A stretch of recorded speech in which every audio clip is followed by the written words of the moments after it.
The Ministry of Agriculture, Fisheries, Food Security and Rural Development officially welcomed a delegation of experts from the Republic of Indonesia to St. Lucia as part of a collaborative initiative to assess the feasibility of revitalizing the local coconut industry.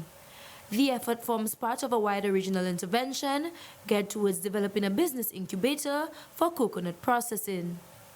Permanent Secretary of the Ministry of Agriculture, Bradley Setej, expressed appreciation for the technical support and emphasized the importance of regional and international partnerships in driving sustainable development. Setej also reflected on the historical significance of coconut cultivation in St. Lucia, particularly its importance to rural livelihoods and the once thriving corporate industry supported by a factory in Soufrière. While the coconut sector has declined over time, it remains relevant today through the production and sale of coconut water and various agro-processed goods. We welcome you from Indonesia who have indicated your desire to provide much-needed support to St. Lucia. St. Lucia's economy has transformed significantly over the past 30 years, or the last 30 years, from being driven mainly by agriculture up to the 1990s, and more recently by tourism.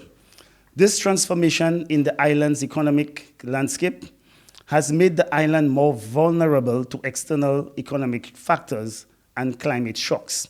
The government of St. Lucia has noticed this and has placed greater emphasis on the agricultural sector to help ensure that the island can weather these challenges.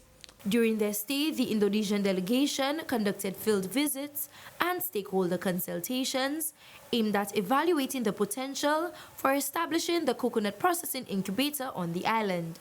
Speaking on behalf of the delegation, Esther Edward emphasized that their findings will guide strategic investments in technology, improved genetic material, and supply chain development within the local coconut industry. So the grant is give to two countries for the pilot project, St. Lucia and Guyana. So we hopefully then in 2027 we can copy paste. We can do the same thing what we already do to another Caribbean countries.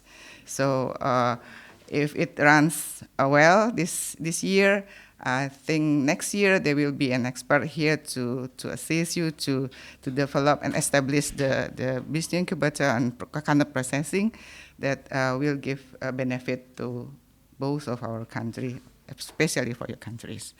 St. Lucia and Guyana have been identified as the two beneficiary countries under this grant-supported program. The Ministry of Agriculture, Fisheries, Food Security and Rural Development expressed its gratitude to the government of Indonesia for their invaluable assistance as they continue working with international partners to strengthen food systems and rural livelihoods. From the Communications Unit of the Ministry of Agriculture, I am Anicia Antoine reporting.